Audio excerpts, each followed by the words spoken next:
கடந்த வாரம் நடைபெற்ற தாவேக்காவினுடைய 2வது மதுரை மாநாட்டுல எல்லாருமே இன்னைக்கு வரைக்கும் அத பத்தி பேசிட்டு இருக்காங்க.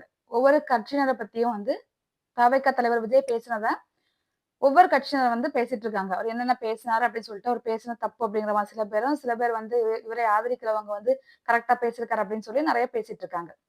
இதுல எப்பவுமே நமக்கு ஒருத்தங்க ஒரு விஷயம் பண்றாங்கன்னு சொன்னா, அதுக்கு எதிர்க்கிறதுக்காக நெறைய விஷயங்கள் நடக்கும்.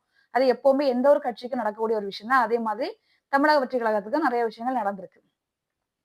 முக்தார் ப பத்திரிகை முக்தார் அவர்கள் திமுகவை சேர்ந்தவர் என்று எல்லாருக்குமே தெரியும். இவர் தாவேக்காவுடைய மாநாட்டுக்கு ஒரு பைப்ப திறந்துட்டு தண்ணி வரல. அதனால கேமராக்கெல்லாம் கூட்டிட்டு வந்துட்டு தண்ணி வரல. இந்த மாதிரி தாவேக்காவோட மாநில மாநாட்டுல தண்ணி வரல அப்படிங்கிற மாதிரி அத பெரிய விஷயமாக்குறதுக்காக பண்ணியிருக்காரு. பட் ஆல்ரெடி ஏற்கனவே ஒரு வீடியோல சொல்லியிருக்காங்க. தண்ணி வரல அப்படின்னு சொன்னா, கீழ இந்த வால்வுகள் இருக்கும். அத நீங்க ஓப்பன் பண்ணிக்கலாம் அப்படிங்கிற மாரி சொல்லியிருக்காங்க. ஆனா அத ஒரு பிரச்சனையாக்கணும் அப்படிங்கிறதுக்காக முக்தார் இந்த மாரி பண்ணியிருக்காரு. அவர தாவேக்காவை சேர்ந்த தொண்டர்கள் முக்தார் வெளியேறு, முக்தார் வெளியேறு, முக்தார் வெளியேறு அப்படின்னு சொல்லிட்டு அவர வெளியேத்திட்டாங்க.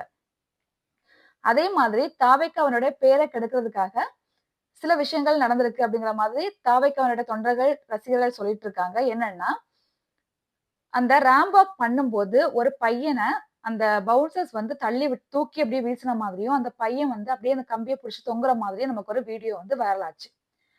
அந்த பையன அவங்க அம்மா என்ன சொல்றாங்கன்னா, என் பையன் நான் அ மாநாட்டுக்கு போறேன்னு சொன்னா, நான் விடமாட்டேன்னு சொல்லி, நான் ஒரு இன்டர்வியூக்காக போறேன்ம்மா அப்படின்னு சொல்லிட்டு பொய் சொல்லிட்டு வந்தான். அவன் அவ்வளோ பெரிய ரசிகன் விஜய்க்கு. ஏதோ குப்பைய தூக்கி வீசுற மாதிரி வீசுறாங்க. அவனுக்கு எங்களுக்கு நாங்க ரொம்பவும் சாதாரணமான குடும்பத்துல உள்ளவங்க. நாங்க கஷ்டப்பட்டு அவன படிக்க வச்சிருக்கோம். அவனுக்கு ஏதாச்சும் ஆச்சுன்னா நாங்க குடும்பத்த பாத்துக்கிறது யாரு? அப்படிங்கிற மாதிரி அவங்க அம்மா ஒரு இன்டர்வியூ குடுக்குறாங்க. இன்டர்வியூன்னா அவங்க ஒருத்தவங்க கேட்கறாங்க. அதுக்கு அவங்க சொல்றாங்க. ஒரு பத்திரிக்கையாளர் கேட்கறாங்க. ஆனா அந்த அம்மா மேல ஃபேஸ் பார்க்கவே இல்ல. கீழயே பார்த்து பேசுற மாதிரியே பேசுறாங்க. இந்த வீடியோ பயங்கர வைரல் ஆச்சு. இவரு தாய்மாமன், தாய்மாமன்னு சொல்றாரு. யாருக்கு தாய்மாமன் அப்படிங்கிற மாதிரி ரொம்ப விஜய திட்டி போட்டிருந்தாங்க. கொஞ்ச நேரத்திலே பார்த்தீங்கன்னா, அந்த பவுன்சர்ஸ் தூக்கி எறிஞ்சு அங்க தூக்கி வீசினாங்கல்ல ஒரு பையன, அந்த பையன் வீடியோ போடுறாரு. அது நான் என்னதான் தூக்கி வீசினாங்க. எனக்கு எந்த அடியுமே படல. நான் அத கம்பிய புடிச்சு தொங்கிட்டேன். அதுக்காக தயவு செஞ்சு விஜய் அதாவது தாவேக்கா தலைவர திட்டாதீங்க. அவர் அது எந்த தப்பும் கிடையாது. பவுன்சர்ஸ் தான் இது பண்ணாங்க அப்படின்னு சொல்லிட்டு, அவர் விஜய திட்டாதீங்க அப்படிங்கிற மாதிரி அவர் வீடியோ போட்டிருக்காரு. அடுத்து இந்த வீடியோ இந்த அம்மா நான் அந்த பையனோட அம்மா தான் அப்படின்னு சொல்லிட்டு அவங்க பேசுனாங்க இல்லையா? அதுக்கு அந்த பையன் மறுபடியும் ஒரு வீடியோ போட்டிருக்காரு. இது என்னோட அம்மாவே கிடையாது. என்னோட ஐடில போய் பாருங்க. என்னோட அம்மா இதுதான் அப்படின்னு சொல்லிட்டு அவரு சொல்லியிருக்காரு. இது எங்க அம்மாவே கிடையாது. யாரோ தவைக்காவுக்கு எதிரா செயல்படுறாங்க. அது யாருன்னு தெரியல அப்படிங்கிற மாதிரி போட்டிருந்தாங்க.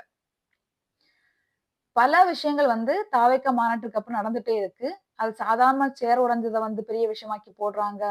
அது பல விஷயங்கள். அதாவது சீப்ப தூக்கி ஒழிச்சு வச்சாச்சுன்னா கல்யாணம் நடக்காது அப்படிம்பாங்க இல்லையா? அது மாதிரி நெறைய விஷயங்கள தாவேக்காவுக்கு எதிரா பண்ணிட்டு இருக்கறதா தாவேக்காவினுடைய தொண்டர்கள் சொல்றாங்க. தாவேக்காவுக்கு ஆதரிச்சு இந்த பையன் அவருக்கு மேல தப்பு எதுவுமே இல்ல அப்படின்னு சொல்லிட்டு போட்டதும், அது மட்டும் இல்லாம ஒரு இனோவா கார் நொறுங்கிருச்சு. அந்த இனோவா கார கோயம்புத்தூரை சேர்ந்த பிரின்ஸ் அப்படிங்கிறவர் நானே மொத்த செலவையும் எடுத்து சரி பண்ணி குடுக்குறேன் அப்படின்னு சொல்லிட்டு ஒருத்தர் விஜயினுடைய அதாவது தாவேக்காவோட தொண்டர் சொல்லியிருக்காரு. இந்த மாதிரிலாம் இருக்கிற வரைக்கும் எங்கள யாராலும் அசைக்க முடியாது. விஜய் யாராலும் அசைக்க முடியாது அப்படின்னு சொல்லிட்டு விஜயினுடைய ரசிகர்கள் சொல்லிட்டு வந்துட்டு இருக்காங்க. ஆனா தரப்புல நெறைய நெறைய எதிர்க்கட்சியினர் நெறைய விஷயங்கள் சொல்லிட்டு வந்துட்டு இருக்காங்க. நீங்கள் எந்த கட்சியை சேர்ந்தவங்க? இத ஆதரிக்கிறீங்களா? நீங்க தாவேக்காவை சேர்ந்தவர்களான்னு சொல்லிட்டு கமெண்ட்ல சொல்லுங்க.